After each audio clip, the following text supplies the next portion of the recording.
Hello दोस्तों, कैसे हैं आप सब। स्वागत है आपका हमारे YouTube चैनल स्टडी पंचायत में। आज हम करने जा रहे हैं हमारी रैपिड रिवीजन सीरीज के अंदर हमारा नेक्स्ट टॉपिक निकोलो मैकियावेली।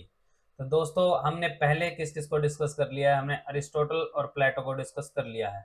अगर आपने अब तक हमारी वीडियोज नहीं देखी हैं तो कृपया उन्हें पहले देख के आएँ। उसके साथ ही हम आगे बढ़ेंगे। ठीक है दोस्तों, तो आज हम करने जा रहे हैं मैकियावेली के बारे में। तो मैकियावेली हैं दोस्तों, क्या बोले जाते हैं उनको, आर्किटेक्ट बोला जाता है मॉडर्न पॉलिटिकल रियलिज्म का। यानी पॉलिटिक्स की दुनिया में जो रियलिटी में हो रहा है आज के टाइम पे, उसका जो आर्किटेक्ट किसको बोला गया है, मैकियावेली को बोला गया है। तो मैकियावेली के बारे में हम थोड़ा इंट्रोडक्शन देते हुए आगे सीखते हैं कि क्या क्या उनके बारे में बताया गया है और क्या क्या वो उनकी थ्योरीज हैं। तो उन्होंने उनका जो जन्म है वो कब हुआ था, 1469 में हुआ था। कहाँ पे, फ्लोरेंस में। और ये जगह कहाँ पे है, इटली के अंदर है। ठीक है दोस्तों, और उस टाइम पे क्या चल रहा था, रेनेसा का टाइम चल रहा था। तो इनको एक रेनेसा का थिंकर भी बोला जाता है।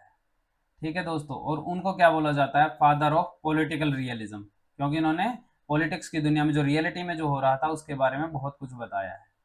और इनको साथ के साथ बोला जाता है फादर ऑफ यूरोपियन सेकुलरिज्म भी। क्यों? क्योंकि इन्होंने उस टाइम पे क्या होता है, चर्च का डोमिनेट होता था, उस टाइम पे डोमिनेशन होता था। तो उस चीज़ को लोगों को इन्होंने जागरूक किया कि चर्च है जो हमें गलत राह पे लेके जा रही है। हमें जो है कि रियलिटी में जो चीज़ें हैं उनकी तरफ हमें देखना चाहिए, और जो चर्च हमें अंधविश्वास की दुनिया में दिखा रही है वो चीज़ हमें फॉलो नहीं करनी चाहिए। तो मोर अ प्रैक्टिकल पॉलिटिशियन, ये क्या है, एक प्रैक्टिकली पॉलिटिशियन ज्यादा थे। किससे? एक आइडलिस्ट फिलोसफर से। यानी एक ऐसे फिलोसफर से जो सिर्फ आइडलिस्ट बातें बताता है, वो कि रियलिटी से काफी दूर होती हैं। तो ये क्या है, एक प्रैक्टिकल पॉलिटिशियन रहे हैं। इन्होंने क्या किया, पॉलिटिक्स को एथिक्स और रिलीजन से दूर किया है। इनका मानना था कि पॉलिटिक्स है वो एक डिफरेंट स्पीयर है, और जो एथिक्स और रिलीजन है वो अलग है। एथिक्स और रिलीजन को जो है आदमी या मनुष्य कोई भी अपनी पर्सनल लाइफ में यूज कर सकता है।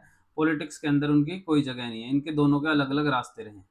उनका जो मेन ऑब्जेक्टिव क्या रहा है, मेन ऑब्जेक्टिव रहा है कि स्ट्रॉन्ग और यूनाइटेड, क्या वो इनका देश हो। यानी इटली का रहने वाला था, तो इनका मेन ऑब्जेक्टिव जो है कि स्ट्रॉन्ग और यूनाइटेड इटली हो। ठीक है दोस्तों, इनके बारे में कुछ कोट्स हैं। तो डनिंग इनके बारे में क्या बोलते हैं, Machiavelli was the child of his time. देखो, मैंने आपको पहले ही बताया कि कोई भी जो थिंकर होता है वो अपने टाइम और स्पेस से, जो अपना टाइम और स्पेस है, किस टाइम पे उसका जन्म हुआ और कैसी वहाँ की कंडीशंस थी, उनके अकॉर्डिंग ही कुछ ना कुछ लिखता है और सोचता है। तो मैकियावेली को जो डनिंग क्या कहते हैं कि मैकियावेली अपने टाइम का क्या है, बच्चा है। इसलिए ही मैकियावेली ने सब कुछ वहाँ का बताया है। फिर लास्की क्या बोलते हैं, लास्की बोलते हैं the whole of the renaissance, कि पूरा का पूरा जो रेनेसा है वो क्या है, किसके अंदर आपको दिख जाएगा, मैकियावेली के अंदर दिख जाएगा। ये कौन बोलते हैं, लास्की बोलते हैं। ठीक है दोस्तों, इसके बाद एक सेबाइन का एक लाइन है, सेबाइन इनके बारे में बोलते हैं कि Machiavelli is narrowly dated and narrowly located. यानी जितना मैकियावेली का जन्म का टाइम रहा है उसी के टाइम पे वो उन्होंने जो है सारे डिस्कशन अपने बताए हैं। और नैरोली लोकेटेड यानी कि जिस एरिया में वो रहे हैं वहाँ की जैसी सिचुएशंस थी उसके हिसाब से ही उन्होंने पूरा डिस्कशन किया है अपनी किताबों के अंदर। तो इन्फ्लुएंस किस किस का रहा है मैकियावेली के ऊपर, आइए हम देखते हैं। सबसे पहले रेनेसा का। रेनेसा यानी रीबर्थ। रीबर्थ किसका, लॉजिक का, इंक्वायरी का, ह्यूमनिज्म का। पहले क्या होता था कि जो मेडिवल पीरियड रहा है उसको हम डार्क एज के नाम से पुकारते हैं, क्योंकि जो डार्क एज है ना, उस टाइम पे लोगों की क्या है कि लोगों को सोच और जो समझ है वो उसको दबा दिया गया था। किसके द्वारा, जो यानी कि रिलीजियस इंस्टीट्यूशंस हैं या चर्च है या कोई भी रिलीजियस इंस्टीट्यूशंस, उन्होंने क्या किया कि उन्होंने लोगों के लॉजिक जो है उनको दबा दिया, उनको डराना शुरू किया। उनके जो लॉजिक हैं या उनके अंदर इंक्वायरी की जो इच्छा होती थी वो सब दब के रह गई। तो उसके बाद जैसे जैसे रेनेसा आया तो किसका रीबर्थ हुआ, लॉजिक का हुआ, इंक्वायरी का हुआ, और ह्यूमनिज्म का वापस इसमें जो है ग्रोथ होने लगी। तो फोकस कहाँ हुआ, इंडिविजुअलिज्म, इंडिविजुअलिज्म पे, फिर सेल्फ इंटरेस्ट पे, ग्लोरी और फेम पे। जैसे जैसे रेनेसा आया लोगों को क्या हुआ, खुद के ऊपर फोकस होने लगा कि हम कैसे कैसे अपने आप को इम्प्रूव करें। सेल्फ इंटरेस्ट होने लगा कि हम कैसे कैसे अच्छी चीज़ें अपनी कलेक्ट करें अपने फैमिली के लिए, अपने मतलब सभी चीज़ों में जिसमें हमें प्लेजर मिले वो चीज़ें इकट्ठी करें। ग्लोरी और फेम के लिए ये चीज़ें, ये फोकस शिफ्ट हुआ रेनेसा के अंदर। ठीक है, उसके बाद जो ह्यूमन नेचर है वो क्या ऐसा बन गया, सेंट्रल बन गया। यानी सेंटर यानी खुद के ऊपर केंद्रित। राइज हुआ किसका, मॉडर्न सोवरन स्टेट का, राइज किसका हुआ, मॉडर्न सोवरन स्टेट का। और एक बुक लिखी थी जिसका नाम था प्रिंस, और जो मैकियावेली ने बताया कि प्रिंस को किससे कंट्रोल करना चाहिए, हर एस्पेक्ट को स्टेट के, ठीक है। उसके बाद किसका इम्पैक्ट पड़ा, रिफॉर्मेशन का। रिफॉर्मेशन यानी सुधार हुए हैं, जो जो किस किस क्या क्या सुधार किए हैं। चर्च और स्टेट को अलग किया, क्योंकि चर्च बहुत ज़्यादा दखल दे रहा था स्टेट के अफेयर्स के अंदर, तो उसको अलग किया। पब्लिक अफेयर्स अलग किए, प्राइवेट अफेयर्स अलग किए, जो रिलीजियस स्फीयर के थे पब्लिक और प्राइवेट में, कि आप पब्लिकली कुछ हैं जो लोगों की भावनाओं को ठेस नहीं पहुंचाओगे, और प्राइवेट में आप जैसा मर्जी आपकी इच्छा है करना है फॉलो नहीं करना है, उन चीज़ों को अलग अलग किया। राइज हुआ इस टाइम पे किसका, सेक्युलरिज्म का। Influenced Machiavelli's idea that politics should remain independent of religion, कि पॉलिटिक्स कहाँ से इंडिपेंडेंट रहनी चाहिए, रिलीजन से। रिलीजन अपने एक साइड और पॉलिटिक्स अपने दूसरी साइड, अगर इन दोनों को मिलाएंगे तो बहुत ही ज़्यादा दिक्कत होती है, इसलिए उन्होंने क्या किया, इन दोनों को अलग अलग कर दिया। ठीक है दोस्तों। उसके बाद जैसे उस पहले क्या चलता था, फ्यूडलिज्म चलता था। फ्यूडलिज्म यानी बहुत सारे फ्यूडल लॉर्ड्स क्या होते थे, उनके पास ज़मीनें होती थी और वही सब राज करते थे, लेकिन आराम आराम से फ्यूडलिज्म का कंसेप्ट खत्म होता गया और किस रेनेसां आता गया। तो इस चीज़ को हम देखते हैं, डिक्लाइन हुआ किसका, फ्यूडल ऑर्डर का और नोबिलिटी का। नोबल्स यानी नोबिलिटी यानी नोबल्स जो होते थे, अमीर जो घराने होते थे, उनका डिक्लाइन होना शुरू हुआ। और राइज हुआ किसका, टेरिटोरियल नेशन स्टेट्स का। एक टेरिटरी होगी जिसकी नेशन स्टेट की, उनका राइज होना शुरू हुआ। मैकियावेली ने सपोर्ट किया किसको, कॉमन पीपल को। किसको, कॉमन पीपल को, किसके कंपैरिजन में, नोबल्स के कंपेयर में। ठीक है, तो यहाँ से हम आगे देखेंगे, राइज हुआ किसका, नेशन स्टेट का। इटालियन यूनिफिकेशन चाहता था, जो क्या है, मैकियावेली चाहता था। उसने क्या है, यूनाइटेड पावरफुल और ग्लोरियस इटली की क्या रखी थी, ड्रीम, अपना सपना रखा था। Favoured national army for protection, जो इसका मानना था मैकियावेली का, वो क्या मानता था कि उसको नेशनल आर्मी चाहिए प्रोटेक्शन के लिए, ये नहीं है कि बाहर के लोग हैं किसी और देश के वो हमारी आर्मी के अंदर हों, इसलिए वो क्या चाहता था, नेशनल आर्मी। राइज हुआ किसका, कैपिटलिज्म का। एमर्ज हुए कौन, बुर्जुआ क्लासेस। बुर्जुआ क्लासेस कौन होते हैं, जो अमीर लोग होते हैं, उनका लोगों के अंदर मतलब बहुत उन्होंने अपने सेल्फ के ऊपर फोकस करना शुरू किया, उसके बाद वो अच्छे से काम करने लगे, अच्छा कमाया, तो क्या हुआ, अमीर होते गए। ठीक है। ह्यूमन बींग्स को कैसे डिस्क्राइब किया है मैकियावेली ने, कि वो कैसे हैं, मटेरियलिस्टिक हैं, सेल्फ सेंटर्ड हैं और पॉजेसिव हैं। ठीक है दोस्तों। अब आते हैं मैकियावेली के वर्क्स क्या क्या हैं, उनके जो मेन वर्क्स हैं वो हमें विद जो ईयर है उसके साथ याद रखना है कि कब पब्लिश हुआ। जो द प्रिंस है वो 1532 में, डिस्कोर्स ऑन लीवी है 1531 में, आर्ट ऑफ वार है वो 1521 में, हिस्ट्री ऑफ फ्लोरेंस है वो 1525 में। ये इनके वर्क्स हैं, आप इनको अच्छे से याद रखिएगा, ये एग्जाम में बहुत बार आते हैं। आपको बहुत इनकी प्रैक्टिस करनी है। जिसकी भी थिंकर के मैं वर्क्स बताता हूँ उनको आप एक पेज पे राइट डाउन कीजिए, और सुबह शाम आप डेली, आपके 5 से 10 मिनट लगेंगे पूरे थिंकर्स के अंदर। इनके हर टाइम मतलब सुबह से शाम इनको डेली प्रैक्टिस कीजिए, रिवीजन कीजिए, आपको बहुत फ़ायदा मिलेगा एग्ज़ाम के अंदर। तो मैकियावेली के मेथड क्या हैं उनको हम देखेंगे। Machiavelli politics should be studied through, कि पॉलिटिक्स पढ़ी कैसी जानी चाहिए। उनका जो मानना था, उनका मानना था कि हिस्ट्री और साइकोलॉजी दो ऐसे एस्पेक्ट्स हैं जिनके थ्रू हमें जो है कि हमारी पॉलिटिक्स पढ़नी चाहिए। इन्होंने आइडियलिज्म को क्या हुआ, रिजेक्ट किया, और अब्स्ट्रैक्ट फिलोसफी को, क्योंकि आइडियलिज्म क्या है कि ऊंची ऊंची बातें होती हैं कि हाँ ऐसा करो वैसा करो, लेकिन इन्होंने इस चीज़ को रिजेक्ट ही कर दिया। इनका क्या मानना था कि जो रियलिटी में हो रहा है ना, हमें उसके ऊपर फोकस करना चाहिए, ना कि ऐसे कि जो चीज़ें हमें पता ही नहीं, हम ऐसे कर देंगे हम वैसे कर देंगे, उन चीज़ों के ऊपर कोई उसका ध्यान देने का कोई महत्व नहीं बनता है। ठीक है, तो उसके ये बिलीव किस में करते थे कि हिस्ट्री में। हिस्ट्री क्या करती है, अपने आप को रिपीट करती है। और ह्यूमन नेचर कैसा है, कांस्टेंट रहता है। तो इनका ह्यूमन नेचर के बारे में मानना था कि मेटेरियलिस्ट हैं और रियलिस्ट। इनको क्या है कि इनको रियलिस्ट थिंकर माना जाता है। तो उनके बारे में बताते हैं कि रियलिटी में जो लोग हैं वो ऐसे किस किस के ऊपर काम करते हैं कि हिस्ट्री, जैसे हिस्ट्री में हमें पता है कि इसने ये गलती कर दी ऐसी सिचुएशन के अंदर, तो वो अगर सेम सिचुएशन दोबारा उस आदमी के सामने रखी जाएगी तो वो सेम गलती करेगा। ठीक है, ऐसे साइकोलॉजी देखता है कि ह्यूमन की साइकोलॉजी कैसी है। आजकल ह्यूमन सेल्फ सेंटर्ड है, तो उसके लिए हम कितना ही भला कर लें, लेकिन उसको सबसे पहले अपनी अच्छाई ही दिखेगी कि उसको खुद के लिए क्या अच्छा है। ठीक है दोस्तों, तो इसके डिफरेंट वर्क्स हैं, जैसे द प्रिंस के अंदर उन्होंने सिक्योरिटी और यूनिटी ऑफ स्टेट के बारे में बताया कि कैसे कैसे अपने स्टेट को सिक्योर करना है और कैसे उनकी यूनिटी बनाए रखनी है। डिस्कोर्स डिस्कोर्स के अंदर लिबर्टी एंड रिपब्लिकिज्म के बारे में बताया है। तो ह्यूमन नेचर के ऊपर क्या व्यूज हैं, इनकी फेमस स्टेटमेंट है, उसके थ्रू हम समझते हैं कि man forget the death of their father sooner than the loss of a property. देख रहे हैं कितनी गहन बात की गई है कि आदमी है ना, वो इतना सेल्फ इंटरेस्ट में काम करता है कि अगर उसके पिता की मौत होगी ना, तो वो उसके पिता की मौत को तो भूल जाएगा, लेकिन अगर उसके प्रॉपर्टी का लॉस हो गया तो वो उस प्रॉपर्टी के लॉस को नहीं भूल पाएगा। ये बहुत ही गहन बात बोली गई है मैकियावेली के द्वारा। तो human nature according to Machiavelli क्या क्या है? सेल्फिश है, खुद के बारे में सोचता है सिर्फ। अनग्रेटफुल है, आप कितना ही किसी का भला कर लो, वो ये इसको ये कभी ये नहीं होगा इसने मेरा भला किया है। ग्रीडी है, लालची है। कावर्डली है, डरपोक है। फिकल माइंडेड है और मन से चंचल है, इधर उधर उसका मन भटकता रहता है, उसको एक जगह ये नहीं है कि वो कैसे काम कर पाएगा। ह्यूमन बींग्स ऑलवेज प्रायोरिटाइज किसको? सेल्फ इंटरेस्ट को। पीपल किसको सपोर्ट करेंगे? रूलर को। कब? जब उसके उनके बेनिफिट्स अच्छे से पूरे होते रहेंगे। जैसे कि आप हमारी पॉलिटिक्स में देख लो, कहीं की भी गवर्नमेंट है, जब तक लोग खुश हैं तब तक गवर्नमेंट टिकी हुई है, अगर लोग खुश नहीं है तभी गवर्नमेंट को बदल दिया जाता है। Prince should understand psychology. किसको समझना चाहिए? साइकोलॉजी को समझना चाहिए। साइकोलॉजी में क्या क्या एस्पेक्ट्स आ गए? ये सारे एस्पेक्ट्स जो जो हैं ये सारे साइकोलॉजी के अंदर आएंगे। ठीक है, ना कि मोरालिटी को। मोरालिटी को ध्यान में रखते हुए प्रिंस को अपना नुकसान नहीं करना चाहिए, उन्होंने साइकोलॉजी और हिस्ट्री को ध्यान में रखते हुए अपने डिसीजन लेने चाहिए।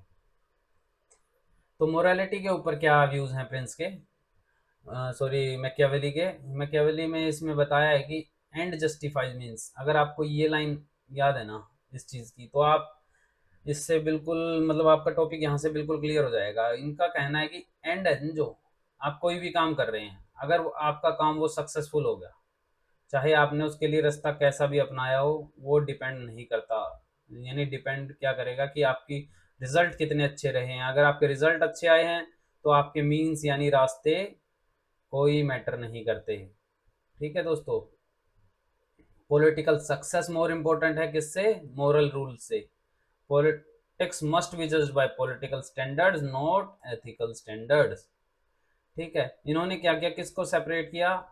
पॉलिटिक्स को एथिक्स से सेपरेट किया, पॉलिटिक्स को रिलीजन से सेपरेट किया। क्योंकि अगर ये दोनों चीज़ें पॉलिटिक्स में आ जाते हैं तो हमारे जो नेशनल इंटरेस्ट होते हैं उन चीज़ों को नुकसान होता है। इनका ये कहना था कि अगर पॉलिटिक्स के अंदर रिलीजन आ गया और तो फिर वो एक रिलीजन को फेवर करेंगे तो भी दूसरों को नुकसान है। अगर पॉलिटिक्स के अंदर एथिक्स आ गए, एथिक्स ये है कि मैं किसी को मारूंगा नहीं, ठीक है, लेकिन पॉलिटिक्स में ये कि आपका वॉर चल रहा है दूसरे देश के साथ, तो आपको अगर अपने एथिक्स को ऊपर रखोगे तो आपको अपना पूरा नेशन गंवाना पड़ सकता है। तो इसलिए क्या कहते थे कि पॉलिटिक्स अलग है और एथिक्स अलग है। इन्होंने ड्यूअल मोरालिटी की बात की है। ड्यूअल मोरालिटी यानी कॉमन मैन की मोरालिटी अलग है, लेकिन जो प्रिंस है, जो रूलर है, उसकी मोरालिटी अलग है। जो कॉमन मैन है वो क्या कर सकता है? अपनी लाइफ को क्या कर सकता है? सेक्रीफाइस कर सकता है। किसके लिए? प्रिंसिपल के लिए। अगर उसके कोई सिद्धांत हैं कि जैसे कि मैं कुछ किसी का मतलब मर्डर नहीं करूँगा, ठीक है, या फिर कुछ और एग्जांपल ले लें हम कि मेरे को झूठ नहीं बोलना, वो आदमी क्या करेगा? वो अपने प्राण देने को तैयार हो जाएगा लेकिन झूठ नहीं बोलेगा। लेकिन अगर प्रिंस है, प्रिंस को क्या करना है? अपना प्रोटेक्ट करना है, नेशन करना है प्रोटेक्ट, स्टेट सिक्योरिटी इनको प्रोटेक्ट करना है। सबसे इंपॉर्टेंट है कि उसके नेशनल इंटरेस्ट को प्रोटेक्ट करना है। अगर प्रिंस को अपना नेशनल इंटरेस्ट प्रोटेक्ट करना है तो उसे झूठ भी बोलना पड़ सकता है, उसे चालबाजी भी करनी पड़ सकती है। तो ये बहुत ज़्यादा इंपॉर्टेंट है कि प्रिंस की कैसी होनी चाहिए? ड्यूअल मोरालिटी होनी चाहिए। ठीक है, कि उसको अपनी जो पर्सनल लाइफ है वो अलग रखे, लेकिन नेशन के लिए जो इम्पोर्टेंट है वो चीज़ें बहुत ज़रूरी हैं। ठीक है, दस रूलर में use harsh method if needed for survival, for state survival. अगर रूलर को बहुत कठोर कदम भी उठाना पड़े स्टेट के सर्वाइवल के लिए तो उसे उठाना चाहिए, वो उसकी मोरालिटी का हिस्सा है, क्योंकि उसे अपने नेशनल इंटरेस्ट, सिक्योरिटी, स्टेट को प्रोटेक्ट करना है। रिलीजन के ऊपर क्या व्यू हैं? वैसे तो मैकियावेली किसी भी रिलीजन के अगेंस्ट नहीं है, लेकिन अगेंस्ट किसके? करप्ट चर्च के, क्योंकि चर्च ने बहुत ज़्यादा नुकसान किया है इटली को। वो उस टाइम में उसने देखा कि चर्च बहुत ज़्यादा मतलब अपने हिसाब से चला रहा था, जो चीज़ें नहीं थी उनको भी ऐसी तरीके से लोगों को बताया जाता था कि लोग उन्हें करने से डरते थे, और लोग कुछ भी मतलब आगे बढ़ने से मतलब डेवलपमेंट से पीछे रह जाते थे। तो क्रिटिसिज्म ऑफ चर्च में वो क्या कहते हैं, he held church responsible for disunity of Italy, यानी इटली की क्या नहीं हो सकी, डिसयूनिटी हुई है, यूनिटी नहीं हो सकी। और वो क्या नहीं चाहते अब कि चर्च का इंटरफेरेंस हो कहाँ पे? पॉलिटिक्स के अंदर। और उन्होंने कहा कि यूटिलिटेरियन व्यू बनाओ अपना रिलीजन पे, कि जो प्रिंस है उसको कैसा व्यू रखना चाहिए? यूटिलिटी, यूटिलिटी यानी कि अपने फायदे के हिसाब से रिलीजन को यूज करो। रिलीजन किस चीज में हेल्प करेगा? लोगों को डिसिप्लिन करने में हेल्प करेगा, मेंटेन करेगा ऑर्डर करने के लिए, और स्टेट को स्ट्रेंथन करेगा। ठीक है। एडवाइस है प्रिंस को क्या मैकियावेली की? Prince should appear religious, Prince को कैसा दिखना चाहिए? Religious, even if not personally religious. अगर आप कहीं मतलब प्रिंस लोगों के बीच में जा रहा है तो उसे कैसा दिखना चाहिए? रिलीजियस दिखना चाहिए, चाहे वो बेशक ना भी हो रिलीजियस, लेकिन उसे लोगों के बीच में ऐसा दिखना ही चाहिए। तो दोस्तों आगे है थ्योरी ऑफ स्टेट। स्टेट क्या है? स्टेट को कैसा माना है? हाईएस्ट एसोसिएशन माना है, हाईएस्ट यानी सबसे ऊपर का। और citizen must surrender completely to the state, citizen को क्या करना चाहिए? अपनी सारी पावर्स को इसको हैंड ओवर कर देनी चाहिए स्टेट को। Welfare of subject determine success of the state, और ऐसे ही जो सब्जेक्ट उनका वेलफेयर क्या करेगा? उनको डिटरमाइन करेगा कि स्टेट के सक्सेस को। तो प्रेफर्ड गवर्नमेंट कौन सी बताई है? वैसे तो आइडियली सपोर्ट करते हैं रिपब्लिकिज्म को। रिपब्लिकिज्म यानी प्रॉपर तरीके से वोट हो, इलेक्शन हो, और एक नया रूलर चुन के आए, लीडर चुन के आए, और वो अपने कंटेम्प्रेरी कंडीशन मतलब वो अपने हिसाब से रूल करे लोगों की भलाई के लिए। लेकिन जैसे जैसे उसके टाइम पे कंडीशन चल रही थी, उस टाइम पे उन्होंने स्ट्रॉन्ग मोनार्की को चुना। ठीक है। ये आ जाते हैं कि क्या मैकियावेली ने मोनार्की को चुना, लेकिन वो कब आएगा? जब कंटेम्प्रेरी कंडीशन हो। लेकिन आइडियली किसको सपोर्ट किया है? रिपब्लिकिज्म को। ऐसे क्वेश्चन घुमा फिरा के आ जाते हैं, तो आपको ध्यान रखना है। आगे जी secular state. State should remain above church authority. Church है वो ये नहीं है कि इंटरफेयर करे स्टेट के मामले में और उसे अपनी तरफ झुकाए किसी भी डिसीजन को लेने में। लेकिन इसलिए जो स्टेट को क्या रहना चाहिए? सेकुलर रहना चाहिए। Church subordinate to the state, church है वो स्टेट के नीचे ही होगी। नेशनल आर्मी, मैंने आपको बताया कि नेशनल आर्मी नेटिव होनी चाहिए, ना कि फॉरनर मिशनरीज उसके अंदर हो। ठीक है। Power theory, it is better to be feared than love. जो मैकियावेली का मानना था कि लोग हैं, लोगों को अगर प्यार से मनाओगे ना, वो तब तक माने रहेंगे जब तक उनके फेवर में बातें होती रहेंगी। जैसे ही उनके फेवर में बातें होनी बंद होंगी, वो आपसे मुंह मोड़ लेंगे और आपके खिलाफ हो सकते हैं। तो इससे वो क्या कहते हैं? इट इज़ बेटर, क्या है? टू बी फियर्ड, यानी डर से लोग आपके लिए काम करें, देन लव। ठीक है दोस्तों। Fear is more reliable then, fear है जो बहुत ज़्यादा रिलाय करता है, रिलायबल है प्यार से। ह्यूमन क्योंकि सेल्फिश है और अनरिलायबल है। सॉफ्ट पावर होती हैं क्रिएट गुडविल बनाओ, लेकिन ये अच्छे काम करेंगे, गुडविल बनेगी, राजा को अच्छा माना जाएगा, लेकिन ये अकेला सफिशिएंट नहीं है।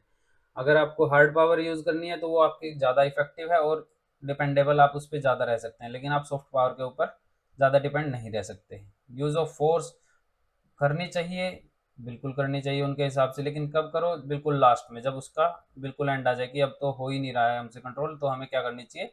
फोर्स यूज करनी चाहिए। बट व्हेन यूज्ड, लेकिन जब भी फोर्स यूज कर ली तो अपने एनिमी को कंप्लीटली डिस्ट्रॉय करो। कैसे डिस्ट्रॉय करो? कंप्लीटली, क्योंकि अगर वो बच गया तो वो क्या लेगा? रिवेंज लेगा। ठीक है दोस्तों। और जो रिवेंज लेता है वो फिर किसी भी हद तक जा सकता है, उससे वो क्या कभी भी किसी भी सिचुएशन में हमें धोखा दे सकता है।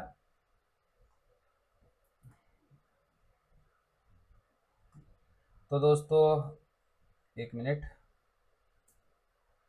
यहाँ पे दें।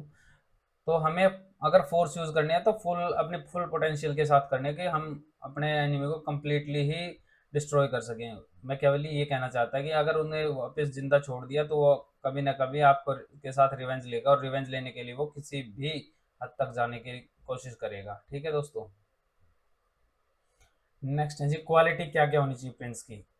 एक लाइन याद रखो, prince must be both fox and lion, यानी prince must be clever like a fox and brave like a lion. ये लाइन आप याद रखेंगे तो यहाँ से आपका ये कंसेप्ट पूरी तरीके से कवर हो जाएगा। फॉक्स की तरह कैसे होना चाहिए, क्लेवर होना चाहिए, यानी उसे पता होना चाहिए कि जो ट्रैप या जाल बिछाए गए हैं वो इसके लिए कहाँ कहाँ पे बिछाए गए हैं, क्या क्या उनकी स्पेशलिटीज हैं उन ट्रैप्स की कि उनसे कैसे बचना है। और उसकी सारी इंटेलिजेंस, जैसे लोमड़ी के को बोलते हैं ना बहुत चालाक होती है, वैसे ही किंग को भी कैसा होना चाहिए, लोमड़ी की तरह होना चाहिए और शेर की तरह बहादुर होना चाहिए, क्योंकि वहां से उसको करेज मिलता है, स्ट्रेंथ मिलती है और एबिलिटी मिलती है किससे, दुश्मनों से लड़ने के लिए। ठीक है दोस्तों, आगे है theory of Fortune. Meaning of Fortune क्या कहते हैं, जैसे फॉर्चून यानी हम कहते हैं हमारे भाग्य में नहीं था वो चीज़ें, या फिर हमारे भाग्य में सरकमस्टांसेस जो कैसे हों, ह्यूमन कंट्रोल से बाहर हों, जैसे हम कहते हैं कि लक या हमारे फेट, भाग्य। ठीक है दोस्तों, तो वो चीज़ें हम किस में मीनिंग ऑफ फॉर्चून को लेंगे।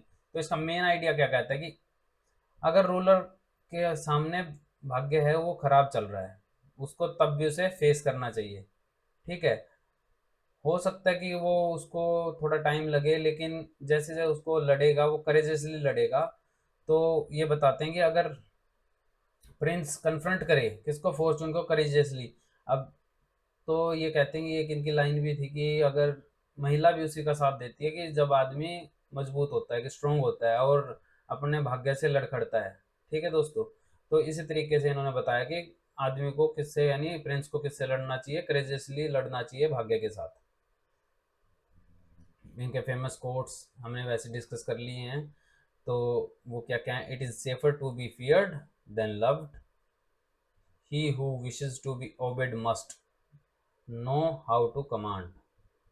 ठीक है दोस्तों, the fox recognise trap and lion frighten with enemies, never attempt to win by force what can be won by deception, जो आराम से जीता जा सके वहाँ पे फोर्स यूज नहीं करनी। There is no avoiding war, it can only be postpone to the advantage of our enemy. ये लाइन मेरी लाइफ में आज भी बहुत इंपॉर्टेंट रहती है कि हम कोई वॉर अगर होना होता है ना, उसका हम अवॉइड नहीं कर सकते, वो होके ही रहेगा, लेकिन हम उसे पोस्टपोन कर सकते हैं। यानी अगर कुछ सिचुएशन ऐसी बन रही है कि बार बार हम नहीं कर रहे, तो वो हम उसको टाल सकते हैं, लेकिन वो होके ही रहेगी, हम उसे आगे बढ़ा सकते हैं लेकिन टाल नहीं सकते।